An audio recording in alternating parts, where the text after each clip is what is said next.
Fala galera, beleza? Mais um Pergunte ao Guru número 23. Então, se você tem alguma dúvida, deixa aqui embaixo nos comentários que eu respondo por escrito, ou na semana que vem, no próximo vídeo, eu vou responder a sua dúvida no vídeo, beleza? Vamos para a primeira dúvida então. Fala Guru, por falta de tempo tenho treinado com a minha do Ventura, com a minha Sense Versa mais em asfalto. Consigo rodar uma ou duas vezes no mês para terra. Não tenho preguiça de trocar pneus e estou querendo colocar slick para poupar o Schwalbe que vieram.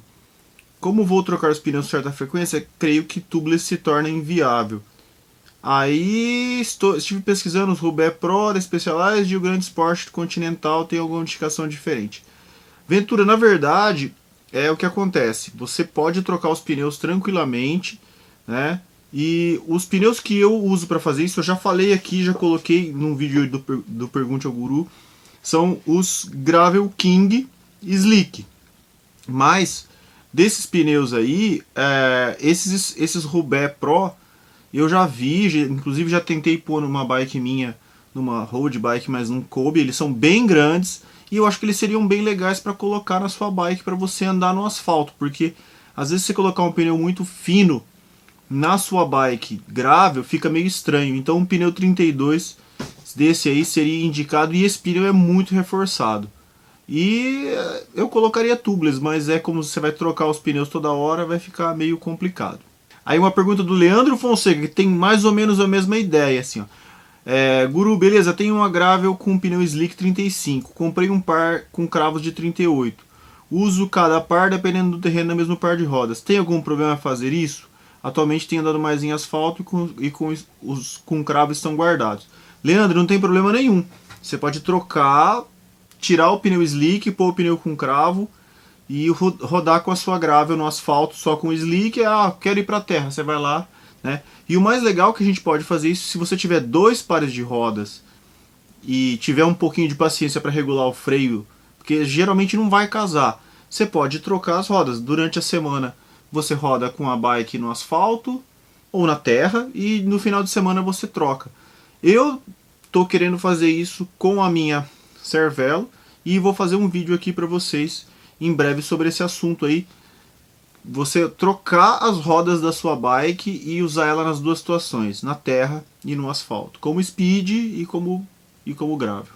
Aí uma pergunta do Lapidário: Guru, por que o vento cruzado causa tanto estrago no pelotão? Pelotão de road, pelotão de speed nas provas, a gente vê quando o vento cruzado faz aquelas... O pelotão ele faz assim, né? Porque o que acontece? Quando o vento está de frente, é fácil, só você ficar atrás do cara, né? E a estrada, né? O vento está de frente. E quando o vento está ajudando por trás, também não vai ter tanta diferença. Agora, quando o vento está vindo de lado, cruzado, de contra ou ajudando, putz, aí ferrou. Por quê? Porque tem o limite da estrada.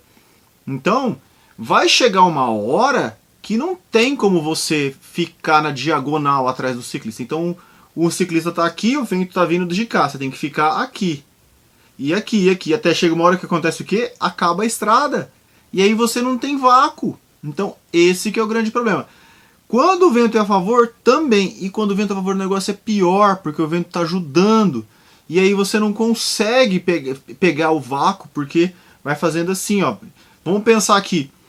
Esse quadrado aqui do vídeo é a estrada, então tem o cara tá aqui, aí vem o outro aqui, vem o outro aqui, vem o outro aqui, até que chega uma hora que não tem mais estrada para você pedalar. Então aí esse cara vai ficar para trás e aí vai acontecer o quê?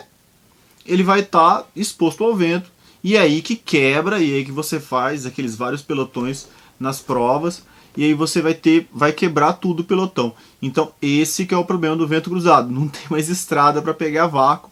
Então, é isso que acontece. Agora a pergunta do Pablo. Fala, Guru, tô querendo fazer um upgrade no meu pé de vela e achei um Nuke com um bom preço, mas ele é um 7.0, 170mm. E o meu é um 7.2,5. Você acha muita coisa? Tenho 1,76 e meu cavalo 84. Pablo, o que acontece? Nem a questão de ser... A diferença entre um pé de vela e outro, tem gente que não percebe e tem gente que não percebe. Eu sempre andei de pé de vela 1.70, ou seja, 170mm. E na mountain bike eu tinha pé de vela 175, porque virou aqui no Brasil um padrão que 175 é padrão de mountain bike. Só no Brasil, tá? Não sei por quê, porque tem muita gente lá fora que usa pé de vela menor.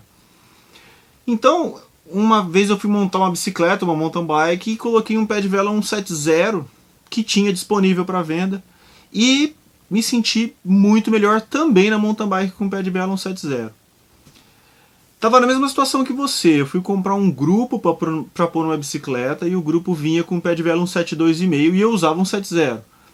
Coloquei o grupo na bike e saí para pedalar, comecei a treinar, falei, cara, tem alguma coisa estranha, não me sentia bem, levantava o selim, abaixava o selim, regulava tudo, eu falei, cara, mas tá tudo igual. Tá igual o meu bike fit, o bike fit tá igual, não mudou nada, eu só troquei o grupo da bike, não me sentia bem. Aí eu falei assim, como o pé de vela é 172,5 e o que eu usava era 170, então qual que é a tendência? Você tem que usar o selinho um pouquinho mais baixo, porque você vai esticar um pouquinho mais a perna. Diferença pequena, mas essa diferença pequena, ela acaba com você. Beleza, abaixei, só que aí eu não ficava numa posição que eu gostasse, confortável. Resumindo, eu tinha um pé de vela 170 antigo parado, tirei o pé de vela 172,5 novo do grupo, pus um 170, instalei tal, montei na bike, regulei do jeito que estava e saí para andar. Acabou o meu problema. Então, toma cuidado com isso. Se você está acostumado com um pé de vela 172,5 e vai pôr um pé de vela 170, pode ser que você não se adapte, tá? Pode ser que você não se adapte. Ah, mas eu sou alto e quero usar um pé de vela 170? Pode, isso aí pode acontecer. Mas é questão de adaptação. Hoje em dia, se aparecer um pé de vela 172,5 ou 175, pode ser o negócio da China, melhor coisa, um pé de vela maravilhoso. Eu não compro porque eu sei que eu não vou usar. Não vou conseguir pedalar e usar aquilo lá. Então, para mim, pé de vela é 170. Então, toma cuidado com isso aí. Agora, uma pergunta do Robert Val. O sobrenome dele eu não vou saber falar. Scheidegger. É isso aí? Scheidegger, não sei. Guru, alguma diferença em velocidade de troca de marcha dos câmbios SS ou GS? Ou a diferença entre eles é somente para abraçar cogs maiores? Então, a Shimano, ela tem os SS são os câmbios mais curtos e os GS os câmbios com os cages mais longos, que vão até 34 dentes, e o SS até 30 dentes. Eu tenho numa bike um Ultegra SS e na outra bike eu tenho o Ultegra GS. Eu não percebi diferença, inclusive eu já fiz a troca, já tirei um câmbio de uma bicicleta, pus na outra para ver essa diferença, tá? E não percebi um câmbio mais rápido do que o outro. O que acontece? O câmbio de cage longo, ele trabalha menor com um cassete maior. Então, por exemplo, eu uso em uma bike um cassete 1132, na minha Aspera, um cassete 1132. O SS não trabalha tão bem com o cassete 1132 quanto o GS. Agora, se eu usar o mesmo câmbio e o mesmo cassete, uma regulagem certinha, tudo certinho, eu não vejo diferença de velocidade.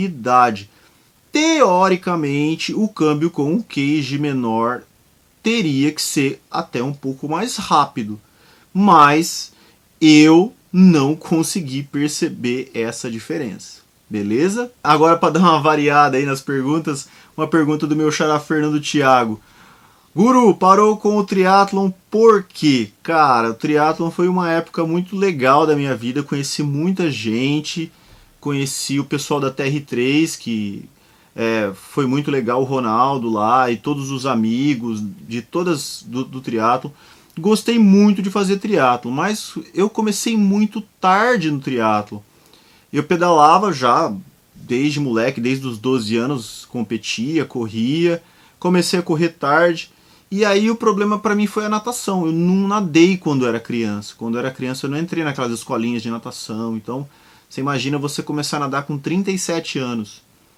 Então eu lembro da minha primeira prova de triatlon, que eu saí na transição, saí da água, eu era simplesmente o último colocado. Não tinha mais nenhuma bike na transição, só tinha a minha.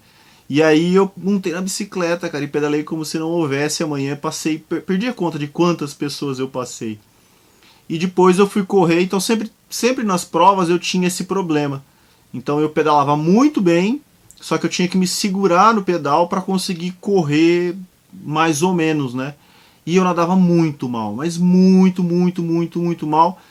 Assim, de medo de se afogar ainda, né? Não conseguia nem nadar sem roupa de borracha, em água aberta.